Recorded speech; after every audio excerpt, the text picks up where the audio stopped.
I have inherited everything from my ex-husband's mother after caring for her. Now, he and his mistress are threatening legal action. I am in a bind and would like to know everyone's opinion. My name is Gigi, 27, and I have a 7-year-old daughter, Naomi. I was married to my ex-husband, Jack, 30, for almost 8 years when I was 2 months pregnant with our second child. I found out that my ex-husband was cheating on me with his coworker, Suzanne, 28, when I accidentally came across their text messages on his phone. I confronted him about it in tears, and he finally told me that Suzanne was also pregnant with his child. I was so shocked that I almost fainted.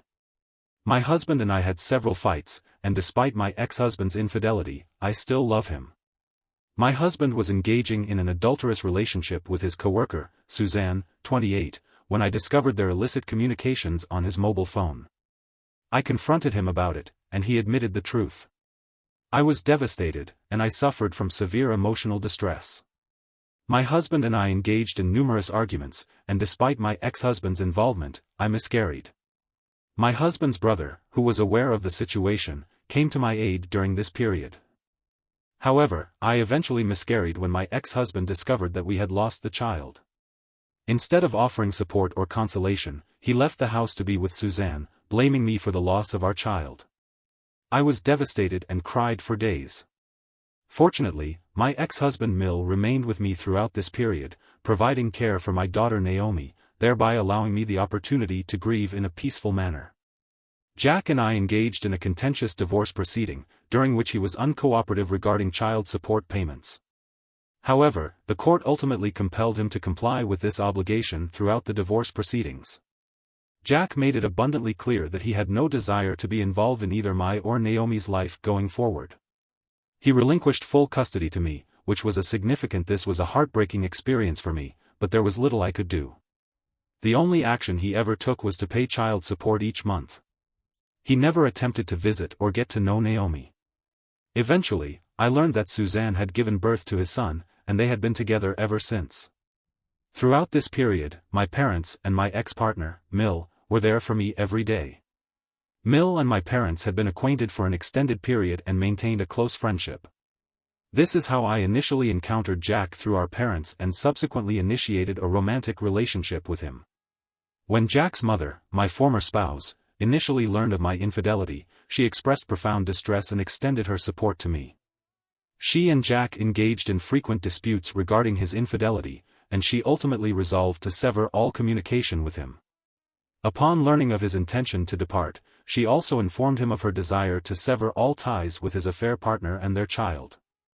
I realize this may be surprising, but my former stepmother honored that promise until her death.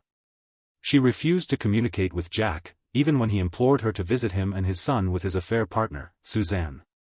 My former stepmother was exceedingly jealous of me and my child because she was never regarded as a member of the family by my former stepmother.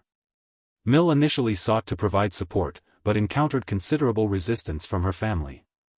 Jack had recently lost his father, prompting relatives to urge ex-Mill to forgive him. They asserted that Jack was her son, and therefore she should reconcile with him and visit his child. Mill was unwavering in his refusal when Suzanne gave birth to Jack's child.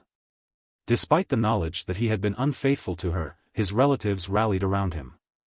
They did not demonstrate any concern or interest in checking on Mill or her child. The situation deteriorated to the point where they began to exclude her from their celebrations and family events. This was done solely to accommodate Jack and his partner. As a result, my ex-wife Mill would often decline to attend events where Jack was present, given that he was accompanied by his affair partner. I often felt remorse for my ex-wife Mill due to this situation. However, she reassured me that I was like her child and that she was comfortable with her relatives abandoning her. I am immensely grateful to have had a woman like her as my mother. In conclusion, it is evident that the aforementioned individual was a woman of great strength and resilience. Despite the challenges she faced, she remained positive and supportive of her family. My ex-wife Mill became unwell, losing her ability to walk and manage on her own. I extended an invitation for her to move in with me permanently, committing to care for her to ensure she had support round the clock. We enlisted the help of a live-in nanny who tended to her needs in the mornings, while I took care of her in the evenings. The responsibility for her care fell on me. I dedicated countless hours to her care. I did not mind. Naomi, who was fond of her grandmother, was thrilled to have her living with us at our place during her stay with us.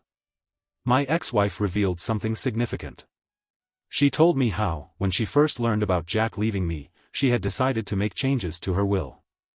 Initially, she had intended for my ex-husband to inherit everything. The husband was the only child to inherit everything. However, upon discovering his affair, she amended the will. The house and her life insurance were designated for Naomi. She also added the husband's ex-wife to the will to receive a large portion of her money and her family heirloom. This was a gesture that held both honor and trust.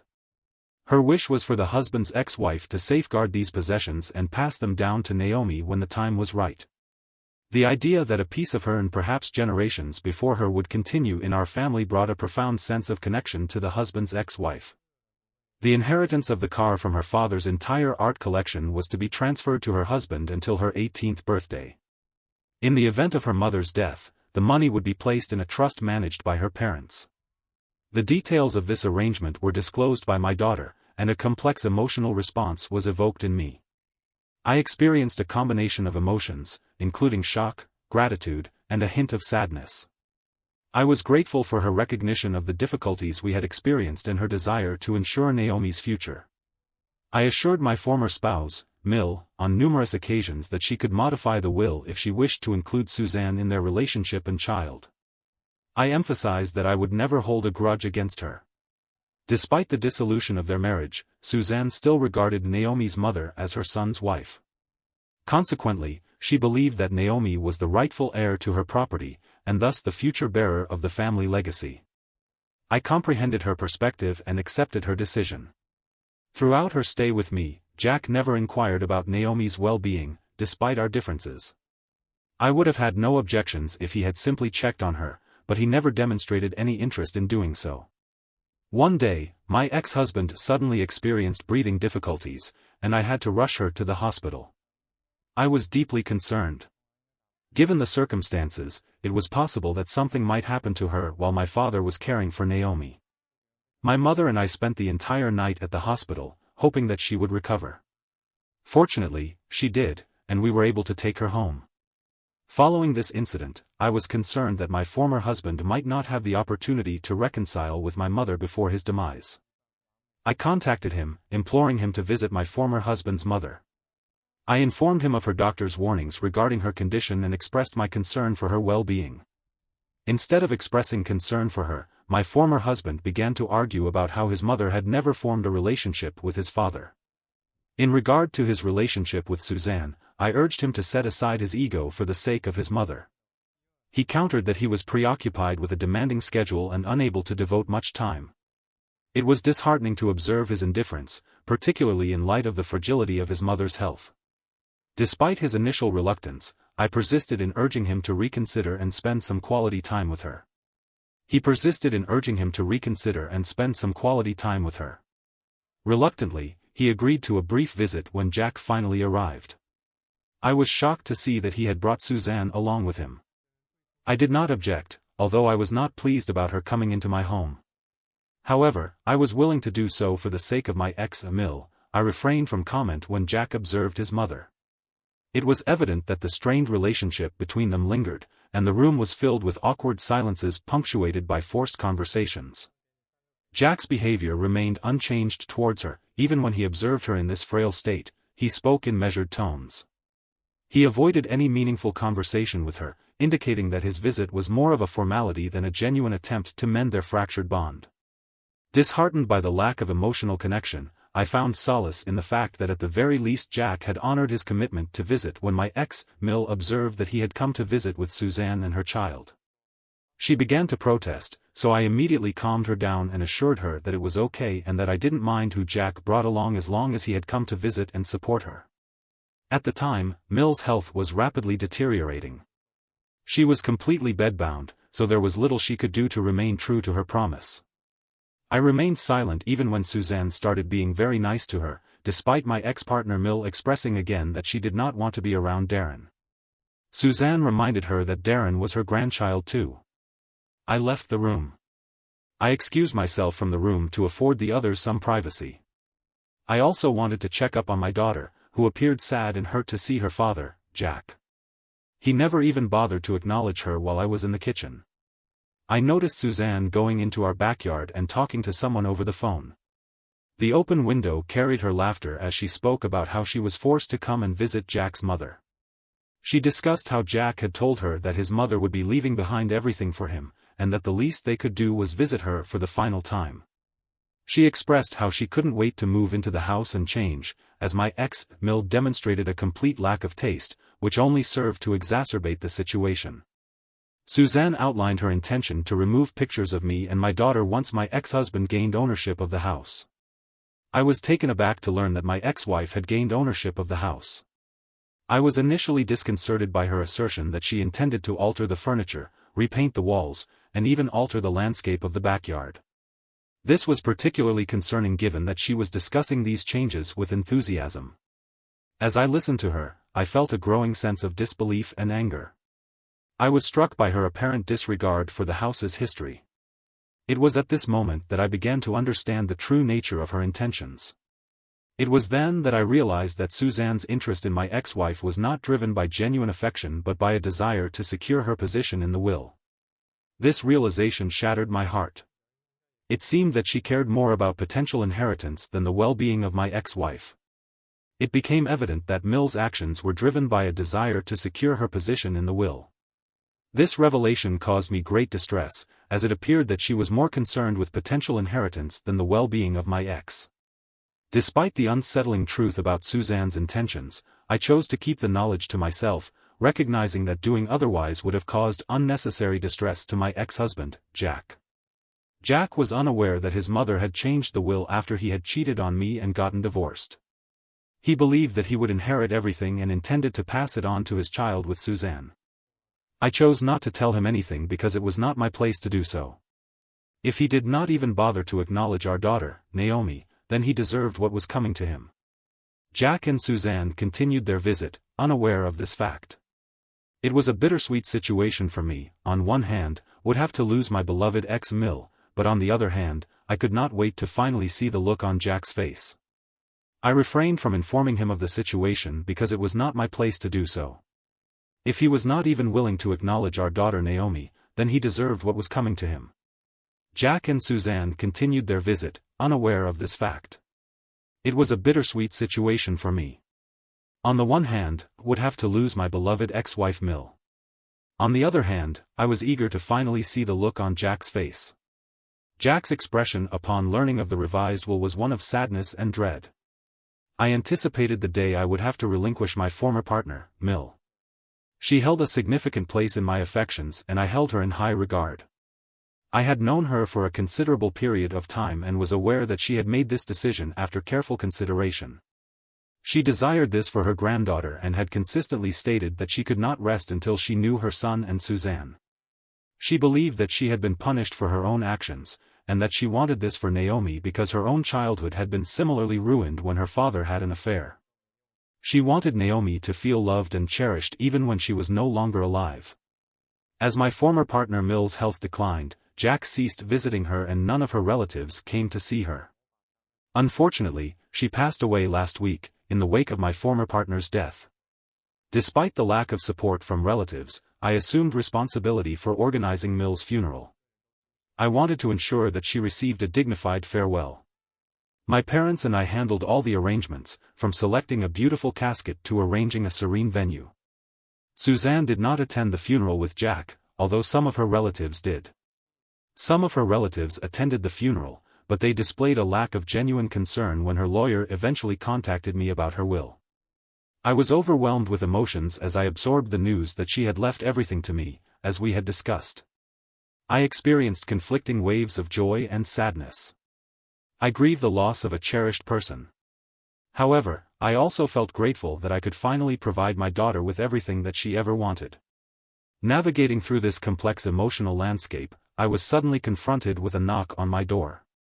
Opening it, I found Suzanne, Jack, Darren, and a few other relatives standing there with grave expressions on their faces. Jack requested permission to enter, and I politely granted it. The atmosphere was palpably tense as they entered. Jack wasted no time in demanding an explanation for the will, his tone accusatory and cutting through the room filled with resentment. He demanded to know why he had received everything his mother had, including a house, money, and heirlooms, while he ended up with it all. I attempted to remain composed as I explained that my ex, Mill, had carefully considered her decision and made this decision. He then accused me of manipulating his mother and influencing her decision when she was bedridden. However, I reiterated that he could check the time stamp and date of her updated will, which was done long before her health started to deteriorate. Suzanne interjected, her voice tinged with resentment, questioning why I and my daughter deserved to have everything when she and her son were family, too. In response, I scoffed at her, and this is when I revealed in front of everyone what I had overheard Suzanne speaking on the phone. Her eyes widened. As Suzanne realized that I had retained the precise details of her conversation with Jack's mother, she looked at her in astonishment as the full implications of her actions became clear. Suzanne was taken aback and attempted to discredit my claims, accusing me of fabricating them to sow discord within the family. I was resolute in my assertion. She had been unfaithful to him while he was still married to me. As a result, she and Jack were the ones who had actually divided the family in the first place. The argument escalated when Jack's relatives joined the fray and expressed their disappointment that they had not received anything from my ex-wife. The argument then shifted to the question of inheritance. It was pointed out that as they were blood relatives of my ex-wife, they deserved to have a piece of her inheritance. Everyone then insisted that I sell her property and split the cash 8 ways. I was shocked to see their callousness and entitlement to demand when they had no right. I firmly emphasized to them that I was the only one who had taken care of her until her last days, and that I was the only one who had a right to demand anything from her estate. One individual had provided care for her until her final days, yet none of them had bothered to visit. Therefore, they had no right to enter my residence and demand items that belonged to my ex-wife Mill. The room was filled with raised voices as they continued to question the fairness of the will. Jack protested, claiming that it was his childhood home. Furthermore, he was entitled to reside in the house with Suzanne and their child. He threatened to sue me and contest the will if I did not grant him the house. I laughed at his face upon hearing his words.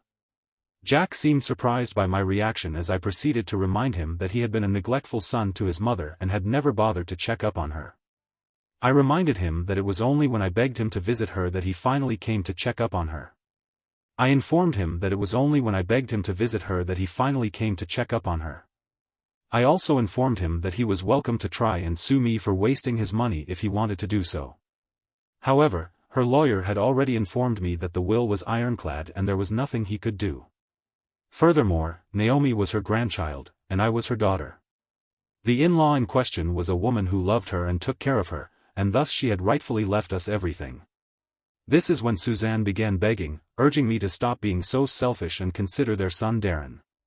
She continued to emphasize how Darren deserved to have a good life like Naomi.